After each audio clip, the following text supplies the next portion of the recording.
Question. నద్గ్రిడ్ స్థిరంగా ఉపయోగించినందుకు అస్సాం పోలీసులను ఏ సంస్థ ప్రశంసించింది? Option A. NITI Aayog, Option B. రక్షణ మంత్రిత్వ శాఖ, Option C. హోం వ్యవహారాల మంత్రిత్వ శాఖ, Option D. National investigation agency. The correct answer is home వ్యవహారాల మంత్రిత్వ శాఖ.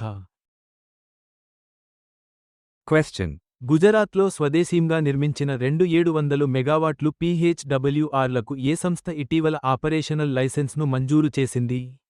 Option A. Bhabha atomic research centre, BARC. Option B. Nuclear power corporation of India limited, NPCIL. Option C. Atomic energy regulatory board, AERB. Option D. Department of atomic energy, DE. The correct answer is atomic energy regulatory board, AERB. Question. ICMR నివేదిక ప్రకారం rabies లేని భారతదేశాన్ని సాధించడానికి లక్ష్య సంవత్సరం ఏమిటి? Option A. 2025, Option B. 2027, Option C. 2030, Option D. 2035. The correct answer is 2030. Question. భారతదేశపు మొట్టమొదటి ప్రపంచ గుర్తింపు పొందిన ఈక్విన్ వ్యాధిరహిత కంపార్ట్మెంట్ ఎక్కడ ఏర్పాటు చేయబడింది? Option A. Pune, Option B. Meerut, Option C. Hisar, Option D.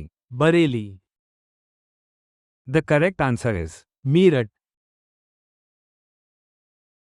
Question. అనెర్ట్ తన డెమో ప్రాజెక్ట్లో ఏ సాంకేతికతను అమలు చేయడానికి యోచిస్తోంది? Option A. సౌర విద్యుత్ ఉత్పత్తి, Option B.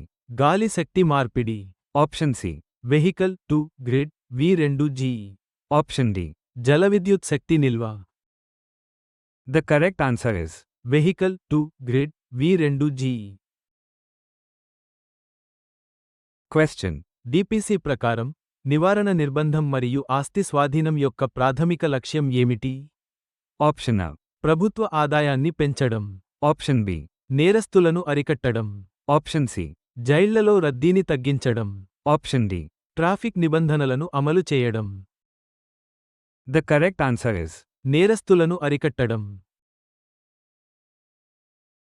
Question. Mega mobility ప్లాన్లో భాగంగా నితిన్ గడ్కరీ కింది వాటిలో దేనిని ప్రోత్సహించడం లేదు? Option A. Hyper loop, Option B. Electric బస్సులు, Option C. రోప్వేలు, Option D. Bullet రైళ్లు. The correct answer is bullet రైళ్లు. Question. MLC మరియు PMR జారీ చేయడానికి ప్రారంభించిన పోర్టల్ పేరు ఏమిటి? Option A. ఈ Sanjeevani, Option B. DigiLocker, Option C. మెడ్లీపర్, Option D. ఈ hospital. The correct answer is మెడ్లీపర్.